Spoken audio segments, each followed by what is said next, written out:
hope you're ready to get your day started today. I'm going to set our intention with a little chant, so feel free to sing along if you know the words. It's Karen's record piece, Let Go of the Shore. It describes basically having the bravery to let life carry you forward and trust in spirit and trust in the process and just let it go. Let it go. Trust that the process will pay off in the end.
Just close your eyes and breathe and know that you are safe.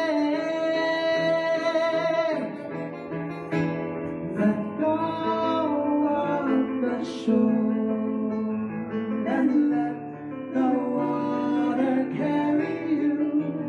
Let go of the shore, float into the mystery.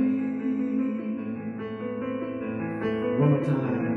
Let go of the shore and let the water carry you. Let go of the shore, float into the mystery.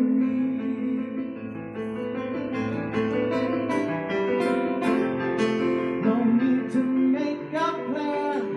Your heart will be your compass. Lift up your sails in faith and trust that you will arrive. Let go of the shore and let the water carry you. Let go of the shore, float into the mystery.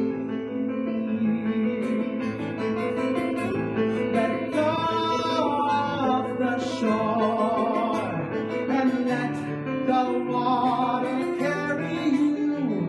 Let go of the shore, float into the mystery. Float into the mystery. One more time. Float into the misery.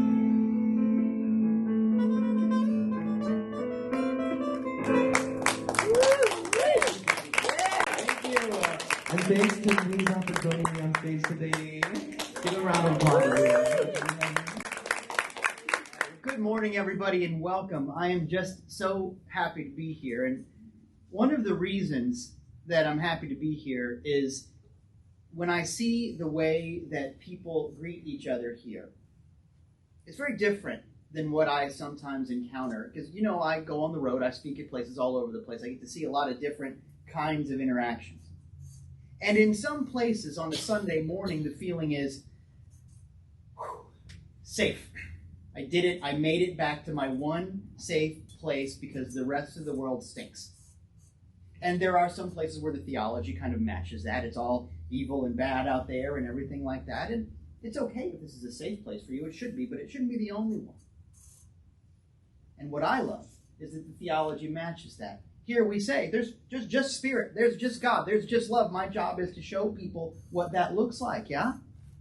And so that is reflected in the behavior. When I see the way that people greet each other here, it's more like the first day back at school. I know we got stuff to do, but I cannot wait to show you my new folders. And I cannot wait to tell you what I've been up to. And I'm here to learn something that I'm going to apply later on. This is going to make me bigger and better. And because you bring that expectation, you find it fulfilled. This is a place of fulfillment. So thank you for showing up. Let's begin our service together by taking our affirmation. There it is on the screen, and I believe it's also in your handouts if you have that. I'll say it first, and then we can say it together. I have faith in the divine to face any challenge in my life. Together, I have faith in the divine to face any challenge in my life. And so it truly is. Good morning, everybody. Good morning. Greetings, everyone. It is so good to see all of you here today. I have a few things I want to tell you about. Registration continues for Reverend Lane's class that starts this Wednesday, January 24th, Living This Philosophy. It will occupy 3 Wednesday evenings here in the sanctuary. Registration is encouraged so that we have enough material for everyone, but you are invited to drop in and welcome to take each class, either one or all of them. Please plan to join us for a volunteer day here at the center on Saturday, February 10th. We have several projects planned to spruce up our space, and if we all show up, it will be short work and should be quite fun. We welcome anyone, both people who want to work and people who like to supervise. If you would like to be part of management, we have all openings for you as well. But you're all invited to be here Saturday, February 10th. And that starts at 10 a.m. You can watch the newsletter for more details about that. And speaking of volunteering, we are hoping to schedule a few volunteer opportunities for us as a group to go into the Tampa Bay area and serve others in creative, meaningful ways. If you are also interested in volunteering as a group, there will be a meeting on February 10th while we are working here at the center. So please plan to attend. And if you want to be on the committee, again, for those of you who like to supervise, to help bring this together, we would love to hear that too. One final date to share with you, Saturday, March 24th, will be our annual membership meeting after the service. It will be, as I know all of you expect, a potluck that day. So come discuss the business of our center, plus you get to eat. What more could you ask for? So please plan to be with us. We welcome your prayer request by using the prayer card in your program. You can place it in the offering basket at the end of this service. And now, you thought that was it. But there is more to come. And I would like to invite Susan to come up and tell us about an announcement she has as well. Come on up, Susan. Thank you, Randy. Thanks, Randy. Randy's always makes it so interesting. I wanted to remind everybody about the Karen Drucker retreat for women that's going on in Orlando, very close to us, and it's on March 8th and 9th. I know a number of us have signed up and are going to that, but the registration ends on January 31st, so the time, if you'd like to go, the time now is just $275 for the registration. And it's for Friday night and all day Saturday, and all food is enclosed. And it's at a Canterbury Retreat Center in Oviedo, Florida.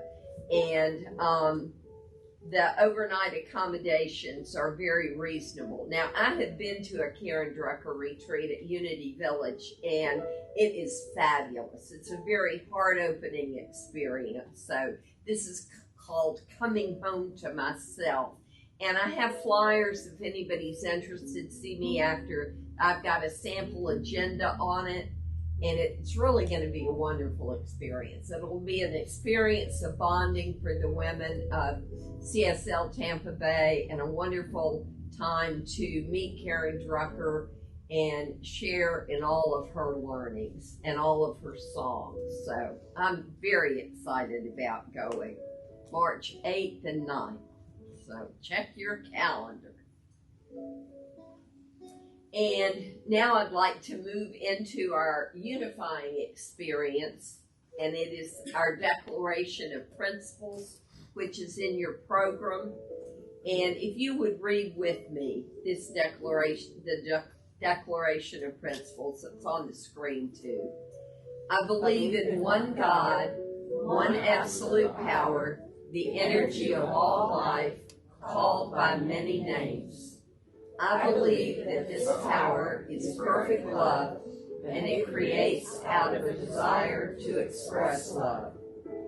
I believe that all thought is creative, and how I choose to think creates my personal experience.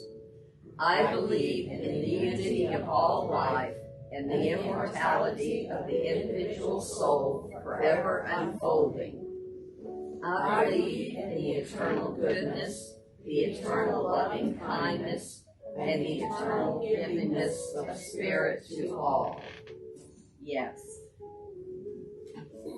And for our reading this morning, it is written, it's from one of the older Science of Mind magazines. It's by Reverend Joanne McFadden. And this is what Reverend McFadden had to say. During a class discussion, a student shared that when something tragic, upsetting, or difficult occurs, her faith is shaken. She finds herself questioning it. My response to her was immediate. The deeper you go, the less you will be shaken. I related instinctively, and yet this gave my students pause. Yet I know this to be true. No one goes through life without challenges, including some that seem incredibly overwhelming and perhaps even insurmountable. However, I know that the longer I do the work of deepening in consciousness, the less shaken I feel when something happens, and the quicker I bring myself back to the truth. The earth gives us a powerful example of this. Earthquakes happen in the Earth's crust up to 500 miles below the planet's surface. An earthquake's destructive power depends on two factors: its strength and the number of miles it occurs below the surface.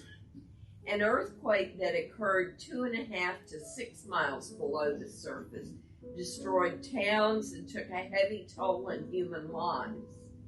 An earthquake of greater magnitude that originated 52 miles below the surface toppled some stone pillars, and tragically a few people died, but the destruction was significantly less than the quake that occurred near the surface. When you commit to your own deepening through introspection, spiritual study, and practice, earth-shattering events will affect you less. You will find it easier to stay at the epicenter of your faith. And just join with me in our morning prayer, if you will, as I affirm that there is one power, one presence, one source, one truth, one wholeness in the universe and in my life. I call this presence God, higher power, spirit, universe, source. The name is not important. There is that one that flows through all things, that expresses as me, that expresses as you.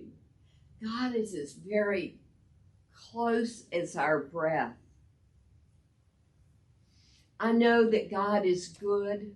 I am good. God is wholeness. I am whole. God is love. I am love. God is joy. I am joy. God is harmony. I am harmony. So many gifts given freely. I know God is my source, my only source. And since this is true for me, I know it is true for each person here this morning. I see each one surrounded by that light of love, that light of wholeness, that light of harmony, that light that is the light of God. And I know that it expresses through each person as we walk our spiritual path, that our path is always guided by the light of God, the light of love. And for this, I'm so grateful. I know this morning's service is exactly what each one of us needs. The camaraderie, the message, the music, the fellowship, the communion of coming together in love. I know that Reverend Dieter's words flow freely from Spirit, and that each one of us is touched in the way that we need to be touched. I am so grateful to be here this morning. I'm grateful for this beautiful sunshiny day as I release these words, knowing they are the truth, knowing it is done. I release, I let go, and so it is. So it is. You don't have to try.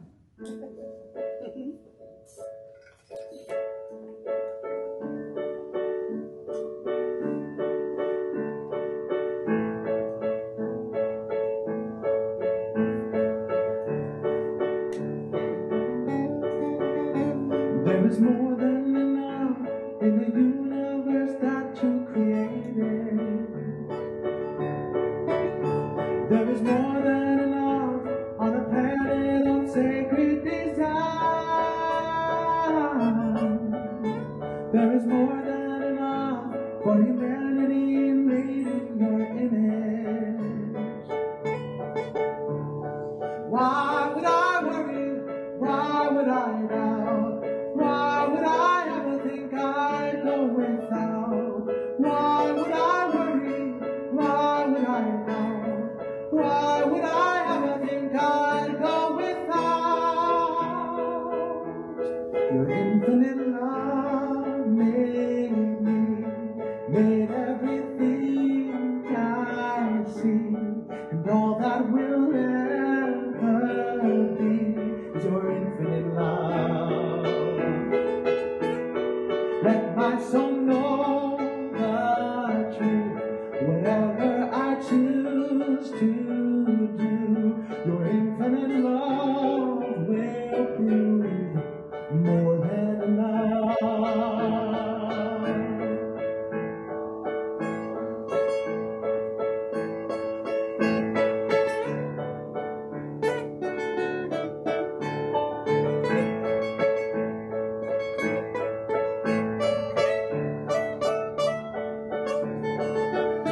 There is more than enough in the universe that you created. There is more than enough on a planet of sacred design.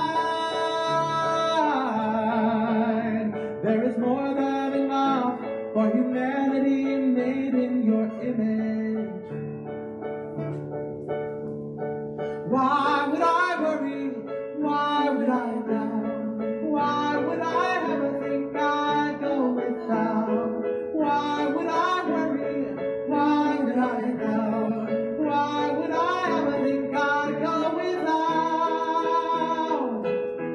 Your infinite love made me, made everything I see, and all that will ever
So, what's new?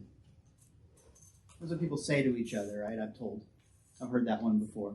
Whatever is wrong, the answer seems to be, what you need is some new stuff. Did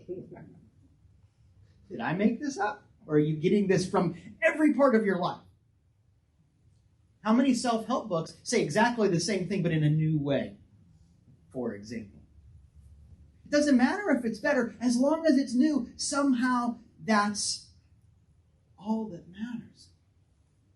And I don't know about you, but I felt the pressure of, oh, I don't feel good, I got to do something new.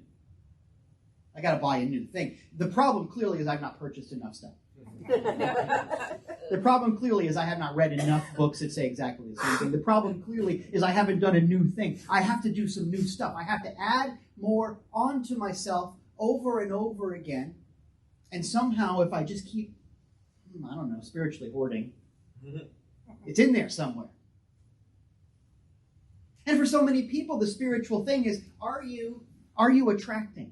Have you brought stuff to yourself? Because that's how you know if you're a spiritual person. Can you do more? And I get it, but I also don't get it. And it leads me to a question that I think is a very important, mystical, spiritual question. This is one that has traveled down from the ages. It's not new. It's very, very old. This is a question that will solve a lot of problems. Are you ready for this? The question is, how's that working for you? This is an important question. How's that working for you? Doesn't matter if it's new, old, indifferent. Doesn't matter if it comes from your town or somewhere far away. Doesn't matter. Is it working for you? Let that be the test. Got a new car? Cool. Does it work any better than the old car? Got a new boyfriend, girlfriend, partner? That's great. Are you having a working relationship? Or is it just the same fights with a different face? How's it working for you? And I don't know about you, but my experience of being buried under an avalanche of new stuff and new purchases and new adventures and new things, I just kind of feel full. That maybe new isn't always the answer, that maybe new isn't the thing that I should be shooting for, and I recognize that that's different. I recognize that doesn't always go along with the plan. Do you have a plan? It's important to have a plan. Everybody tells you in job interviews you have a 5-year plan. You're dating someone. What's your plan? I need to know if you have a plan. In religious circles, people go, is this all part of God's plan? And that word, the P word, plan, can get people in a lot of trouble because something horrible can happen. You go, well, it's all part of the plan. Oh, okay, it's part of the plan. Then I guess it's okay. Even though it was a terrible thing. Part of the plan. It doesn't even matter if the plan is any good. The plan can be ridiculous as long as there's a plan. I guess it's okay. People say, oh, there he is, the man with the plan. He can be crazy. He's got a plan, though. Charles Manson had a plan. Maybe there's something more important to think about. And when I think about my life, and I think about how often I was told that it didn't even matter what the plan was. Somehow just having a plan meant it was valid. Just like somehow being new meant that it was valid. Sounds familiar, right? I think about how very seldom in my life the plan worked. Maybe it's just me. But I have story upon story upon story upon story of the thing that I thought needed to happen, the thing that I planned for and researched and wrote down and treasure mapped and whatever else, vision boarded, didn't happen. Either because it didn't work out, or because it did work out and I realized that was a terrible thing to want. Any of you had those relationships? Perhaps you have. With people or possessions or both. Or you get the thing somehow, and then the universe says, is this really what you want? You decide you're a vegetarian and get invited to a barbecue. You finally get in a relationship, and all of a sudden old boyfriends, girlfriends are calling you up. One way or another, there is a wonderful reminder that maybe the plan isn't the thing. Plans hardly ever work out, and that's a very good thing. Because when I think about the things that 12-year-old me thought were important and things to shoot for, I think my future involved a lot more jetpacks than I encounter right now. Would you really want to be committed, legally binded to something you thought was really cool when you were 12, 13, 14, 15, 16, 17, 18? Think about what you wanted a year ago. You've grown. And so sometimes it's really good that the plan isn't important because the basic thing is you don't know the future. It's not your job. Oh, thank goodness the plan isn't the goal. Because what do I know? Let me put that differently. Do you want predictability or do you want surprise? One of those is a fear answer, and one of those is a courage answer. And you get to decide what kind of life you want. If you think that the measure of spirituality is that you always get what you want, then there's a lot of really important spiritual people who must not be very spiritual. Can you imagine Jesus going, you know what we really need now is a bunch of lepers? Here's what I always say. Spirituality is not problem avoidance. Spirituality is problem solving. It is not especially spiritual to always get what you want, but it is very spiritual to say, as the great spiritual teacher Vanilla Ice said, if there's a problem, yo, I'll solve it. For those of you keeping track at home, Jesus and Vanilla Ice in the same breath, you thought it couldn't be done. It's done.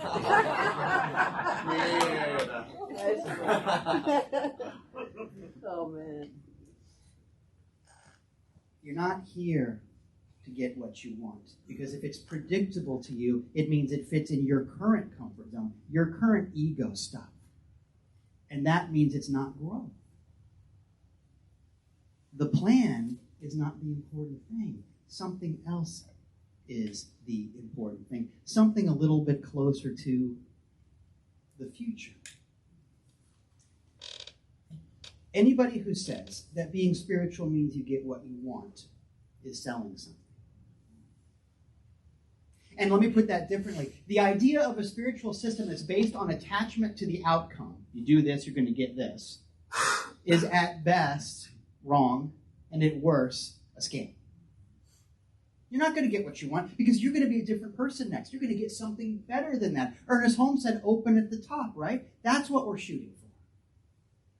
Some kind of openness. And it's fun for me to get up and say these kinds of things and go, that thing that people say, it's baloney.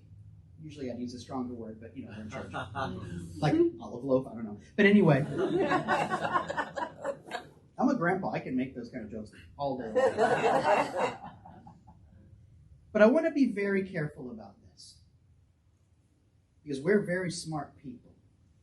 And I'm sure that there are things that we can see that go on in the world, on the news, maybe in our lives, at churches and things like that. It's easy for us smart people to go, that's not right. That's weird. That's wrong. That's dysfunctional. That's toxic. That's yucky. It's easy to spot those things. But the moment of victory does not come from spotting what's wrong. It's so easy to sit in that. There are lots of people that go, oh boy, I am out of shape. But that doesn't put you in shape. Complaining about it doesn't help anything. It's easy to go, wow, I'm in a relationship that's really not good for me. And stay in the relationship. I mean, maybe you get to meet Montel someday, but that's not the goal.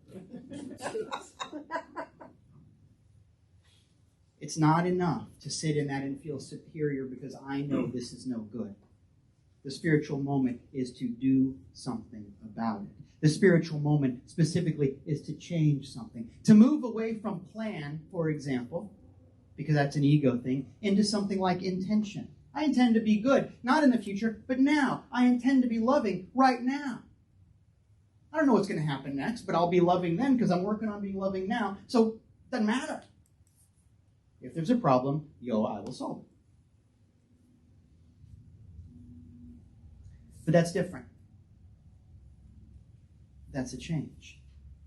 But ask yourself, are you okay with change?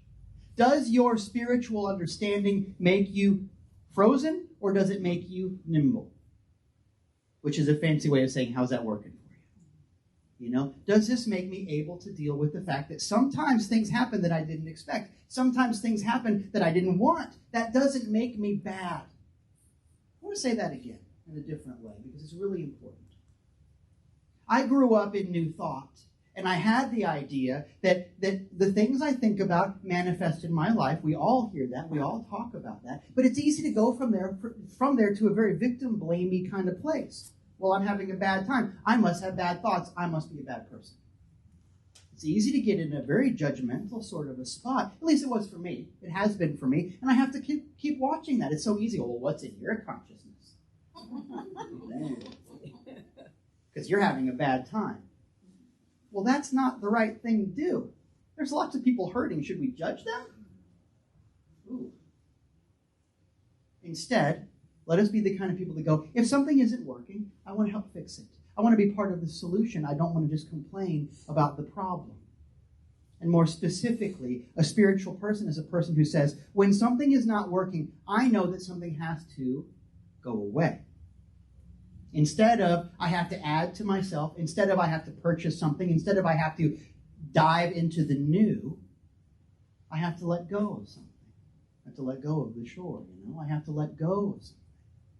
That's different when we live in a world that says if you have a problem, add something, buy something, purchase something, interact with something, do something, get something.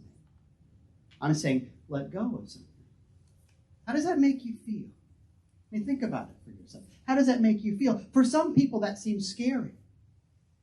But fear is a good indicator because when you feel afraid, sometimes people go, okay, well, what you need is to add more love, for example. They say love is the opposite of fear. I'm not sure it is. I think that fear is love plus ego. And when I feel afraid, this is an opportunity for me to let go of some ego stuff. I'm afraid because I'm not getting what I want. I want it to go like this. I'm attached to it, and positive attachment is like a love thing. But I'm scared. It's the ego. If you feel afraid, this is a sign the universe is telling you to let go of something, not add something. If you feel sick or hurt, if you feel lonely, if you feel angry or hateful, if you feel any of those things, you are having a wonderful teaching opportunity. It is time to let something go. So what will you release, you know? That's the question, not what will you add. Your spirituality is not defined by what you can manifest, but by what you can release. I think we all know what a geographical cure is, right? I'm going to solve this problem by moving to a different town. You've heard that. And Florida is a kingdom of geographical cure seekers because almost no one is from here. So many people have come to me over the years and said, well, you know, I came to Florida because I thought it would be different. No, it's just warmer. I have heard so many stories of it's the same job in a different building. It's the same fight with a different partner. It's the same negative self-image, different mirror. Geographical cure. And you've heard that before. It's a big deal. I sure didn't make that up. And you know the secret to a geographical cure is that your outer stuff can't fix your inner stuff. Wherever you go, there you are. And so once you face the thing, once you release the thing, things will start to change. That's how all of this works, right? We know this. We're experts at this because we're Floridians. Well, along the same lines, healing doesn't come from adding more things. Healing doesn't come from just shuffling the nouns around in your life. You know, I don't go to that old church where everybody's so judgmental, but now I look at people and I wonder what's in their consciousness. You shuffled some nouns and that's cool, but that's not everything, you know? Add your own examples. I want to challenge all of us to stop looking for the things, stop looking for the nouns, and instead to find God in the verbs. How's it working for you? What are you going to do about it? How does this carry you into action? Because when you're in love, you move, right? How is this moving you? That's the question. Spirituality involves letting go of something so that you can be freer to move. And I want to be very clear about that, because sometimes people say, well, I can't let go of it because I care. I care too much to let that person I love live their own life. I care too much to stop worrying about my job. I care too much. Oh, there's care and there's dysfunction, right? But let me put it this way. I care very deeply about my heartbeat, but I can't do anything about it. Doesn't mean I don't care. But if I worry about it all day, blood pressure is not going to be awesome. I care about things that I don't have to control. Those are two different words. Sometimes care means, in Lessons in Truth, Dr. Katie says no parent can grow for their child. I'm a father, I'm a grandfather now. Crazy. Awesome. Yeah, it's awesome. But you know the deal. I've talked about this before. Sometimes when you love your kid and you see them about to do something that is profoundly, you use whatever words you want.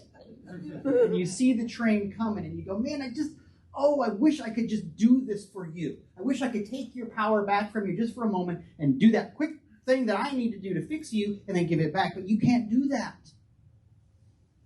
Sometimes the most caring thing to do is to release. To love, to release. Let us be defined by what we can let go of. Oh man, 12-year-old me was so obsessed with what I was going to get next. And I did pretty good around Christmas time most of the time. You know, if there was some, Red Ryder carbon action BB gun with a compass in the stock in this thing which tells time, something that I really wanted really bad, I have a pretty good track record of getting whatever the big Christmas thing was that I wanted. I got the new bike, stuff like that. Not bragging, that's how I live my life.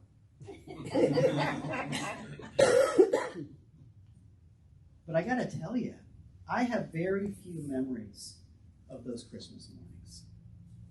I got the bike. I have no idea where the bike is now.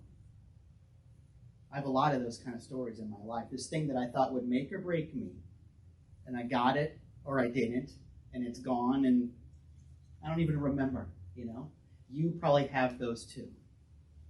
As I get older, I don't really care about the new nearly as much as I care about the timeless. It's not about what's coming next for me anymore. Maybe I'm growing up, because what I care about is what has always been. I am way more interested in the antique than the modern, in my life. What has remained?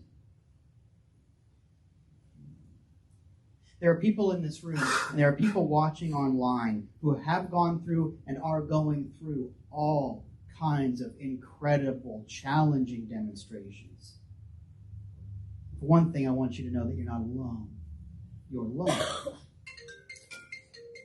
As there's always a sign. It's a call. But for another thing, it happens to everybody. For another thing, I want you to know that we have all had those moments where we thought life worked a certain way. We thought we were defined by a certain thing. And that thing, that relationship, that job, that purchasable commodity, whatever it was, is gone. And it's gone, and you're still here. What does that say about how strong and powerful and beautiful you really are? It could be that you're going through some moments where what you need to do is let go of something. I promise you, it is not going to take away your you. In fact, if anything, it's a moment where the universe needs a more honest and true version of you. Let us define ourselves not by what is new, but what has always been. Let us define ourselves not by what we can get or manifest or attract or whatever, by what we can show. I'm less interested in what you're going to be than who you are now. Because who you are right now is beautiful and capable and strong and free. Because after all, freedom is a choice. Thank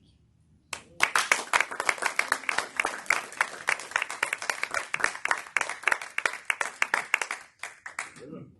So now it's time to take our opportunity to give, learning that new order of service. I'm liking it, but thank you for your patience. We're going to take that opportunity to give and take those gifts of love and substance in our hands. Some people give online, and there's a QR code for that in your program and online and just all over the place. I think we're going to get it tattooed. But the blessing is going to be on the screen. There it is. Let's say it together. Together. Divine love flowing through me blesses and multiplies all that I am, all that I have, all that I give, and all that I receive abundantly. And so it is. All right.